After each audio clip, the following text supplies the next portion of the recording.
Playing games with friends or a partner can be a great way to bond. Taking down bosses in a Souls-like, harvesting crops in Stardew Valley, or just going for a nice peaceful drive in GTA Online. And whilst this is nice, some games definitely have the opposite effect on you and your loved ones. How's it going, guys? I'm Liam, this is Instant Gaming, and today we're looking at 12 co-op games that will test your friendship. In at number 12, we have Overcooked 2, and it starts innocently enough as a cute cooking game, but it quickly turns into a stress simulator disguised as food prep. Orders pile up, kitchens shift mid-level, and someone inevitably throws rice on the floor. Communication collapses faster than a poorly stacked burger. You'll shout directions, question life choices, and wonder how chopping onions became so personal. It's brilliant, frantic, and borderline dangerous to friendships. If you can survive Overcooked 2 without passive-aggressive silence, your bond is unbreakable. If not, you probably won't want to try the next game on this list. Coming in at number 11 is Operation Tango, and this is not a game for newly formed friendships. This is pure cooperative pressure. One player is the hacker, the other is the field agent, and neither can see what the other sees. Success depends entirely on calm communication under stress. Miss one detail or explain something poorly, and the whole mission falls apart. It's thrilling, clever, and secretly evil. The game exposes how differently people think and describe things. By the end, you'll either feel like an elite spy duo, or realize your friendship crumbles the moment someone says, "No, not that button."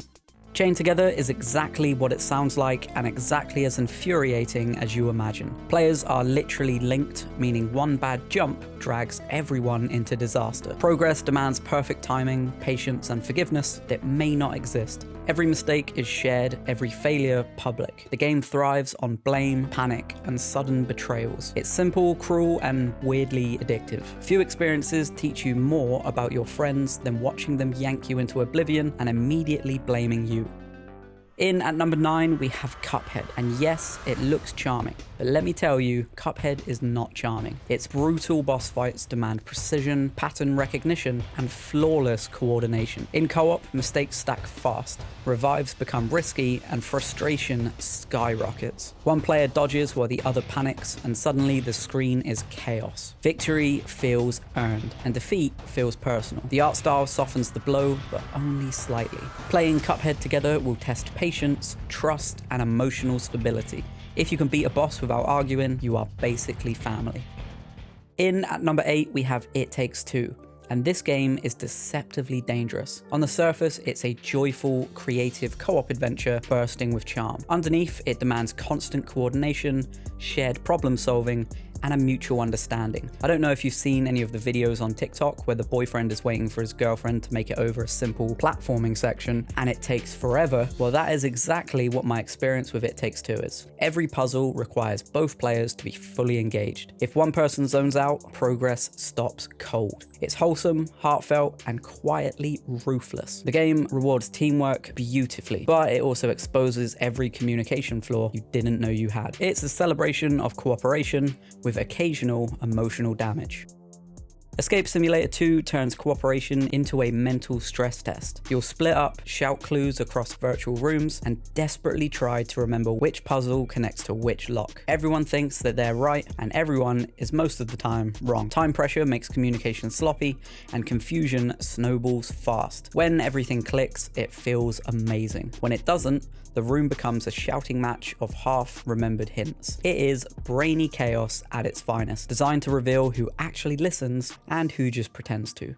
Lethal Company thrives on fear, betrayal, and bad decisions made under pressure. You are sent into terrifying environments to grab loot, and someone always gets greedy. Communication breaks down, panic spreads, and suddenly someone slams a door in your face to survive. It's cooperative in theory, but every player for themselves in practice. The proximity chat makes every scream feel personal. Few games create this many accidental betrayals, and you'll laugh, scream, and absolutely remember who left you behind when things went wrong.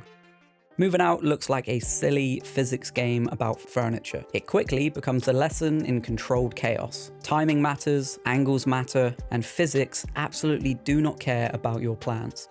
Someone throws a sofa through a window whilst another trips over a lamp. Efficiency clashes with comedy, and both sides think they're right. It's loud, frantic, and endlessly funny. But make no mistake, this game will test patience just as much as teamwork. Packing a virtual house has never felt so emotionally risky.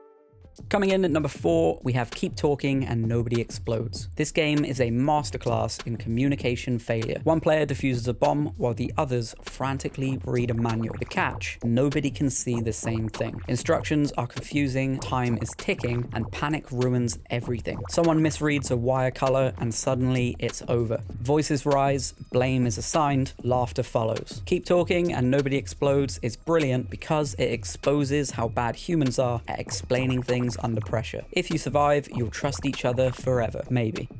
In at number 3 is a favorite of mine, Ultimate Chicken Horse. This is co-op in the most cruel way possible. You work together to build a level, then immediately try to sabotage each other. Every round adds new traps, spikes, and deadly obstacles designed to ruin friendships. The goal is simple: make it impossible for others to win without breaking your own path. It's competitive cooperation at its finest. Smiles turn sinister quickly. Few games encourage this level of playful betrayal. Winning feels great, watching friends fail feels even better. Peak takes teamwork and stretches it to its breaking point. Every move requires trust, timing, and a shared understanding of risk. One mistake can undo minutes of careful progress. The game demands patience and calm, two things friendships rarely have in abundance. When someone rushes ahead or hesitates at the wrong moment, tension spikes instantly. Success feels euphoric, failure feels devastating. Peak doesn't shout or joke, it quietly pressures players until cracks form. It's beautiful, intense, and mercilessly honest about how well you can actually work together. And finally, at number 1, we have Helldivers 2. And this is just friendly fire chaos. I streamed this with other YouTubers when it came out, and it awakened a chaotic monster in me. Stratagems rained from the sky, explosions were happening in all the wrong places constantly, and I even managed to take someone out with my pod when I was called back in. In Helldivers 2, cooperation is essential, but panic makes everything worse. Victory requires discipline, communication, and forgiveness. A lot of forgiveness. It's hilarious, intense, and brutally unforgiving. Few games punish poor teamwork so consistently. If your friendship survives Helldivers 2, congratulations, you are ready for anything, including forgiving that one teammate who keeps blowing everything up. And that is 12 co-op games that will utterly destroy your friendships if you're not careful. What games do you and your friends fight over? Let me know down in the comments. So for all things gaming, don't forget to subscribe to Instant Gaming. And for great deals on games, you can check out our website at instant-gaming.com. And as always, thanks for watching.